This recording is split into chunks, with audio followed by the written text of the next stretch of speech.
저는 1937년 충청도 음성에서 7남매 셋째, 딸로는 둘째로 태어났습니다. 평탄한 어린 시절을 보냈습니다. 아버지는 일본 와세다 대학 법과를 졸업하시고 어머니께서는 집안에 누가 아프거나 일이라도 생기면 무당을 불러 구설하는 전형적인 9세대 현모양처였지요.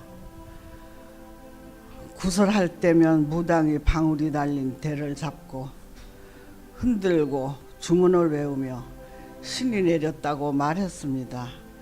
다른 사람들은 모두 두려워하고 신기해했지만 어린 제가 보기에 구선 쓸데없는 미신 같았습니다.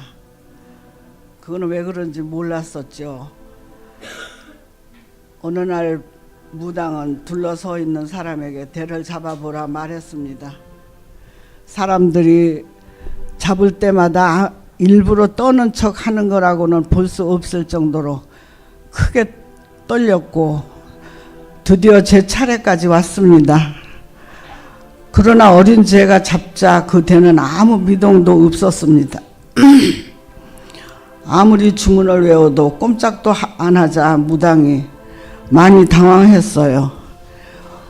우리 세대 사람들이 모두 그렇듯 해방이 되고 6.25 전쟁을 겪으며 고생을 했습니다.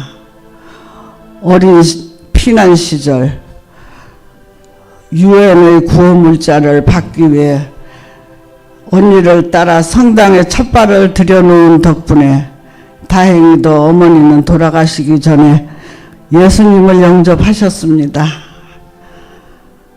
그러나 일찍 결혼한 언니를 대신해 직장 생활을 하며 집안 뒷바라지를 하느라 자연스럽게 성당의 발길이 끊어지게 되었습니다. 남들보다 늦은 나이에 결혼을 하고 아이를 가지며 이제 좀 안정되나 싶었던 내 인생에 생각도 못했던 불행이 찾아왔습니다. 갑작스러운 남편의 부재, 100일도 생각도 못했던 불행이 찾아왔는데 이렇게 모든 것을 잃어야 되나 그런 생각을 하면서 눈앞이 캄캄했습니다. 당시 저는 이문동에 살았는데 이문교회 앞을 지날 때마다 찬송가 소리에 이상하게 마음이 끌렸습니다. 찬송가만 들으면 하나님이 날 부르시는 것 같고 세상 모든 근심이 잊혀지는 것 같은 평안한 마음이 들었습니다. 저는 아기를 업고 예배에 참석하기 시작했습니다. 당시는 유아실이라는 게 따로 없어서 예배당 뒤에 서서 말씀을 듣다가 아기가 울면 복도로 나와 서성거리면서 목사님 말씀에 끝까지 귀를 기울였습니다. 그만큼 말씀에 간절했던 시간이었습니다. 2년이 지난 후 홍제동으로 이사를 와 홍성교회에 다니기 시작했습니다. 새벽 예배와 부흥회에도 열심히 참석하며 주님 은혜를 구했습니다.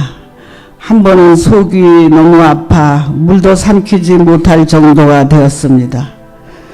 병원에 가도 낫지 않고 체중은 39kg으로 떨어져서 걷지도 제대로 못했습니다.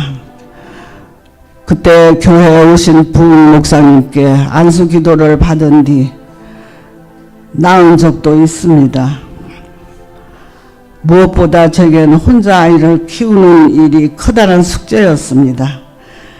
당시 월남에 간 친구 남편이 미제 물건을 보내왔는데 전자제품 하나에 몇 배가 남는 장사였지만 여자 혼자 힘으로 그것을 하기에는 무리였습니다. 그래도 용감하게 도전해 보기로 했습니다. 병아리 신앙이었던 저는 거룩하고 깊이 있는 기도보다 그저 우리 두 식구 어려움 겪지 않고 살게 해 주십사 간절히 기도했습니다. 그러면 하나님께서 이 초신자의 기도에 즉각 응답하시는 놀라운 체험이 많이 있었습니다. 저는 큰 규모로 미제 물건 도매상을 하며 큰 돈을 벌었고 꼬박꼬박 11조를 해가며 신앙의 재미를 느꼈습니다. 지금 돌아보니 저에게 하나님은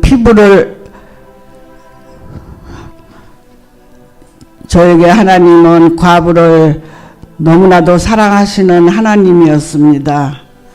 비록 남편도 없고 자녀도 많지 않은 번 돈은 믿었던 사람들에게 사기당해 잃었지만은 그 가운데서도 말할 수 없는 위로와 기쁨을 주셨고 지금 이렇게 믿음의 공동체 앞에서 간증할 수 있는 평안한 노후를 주시니 감사할 뿐입니다.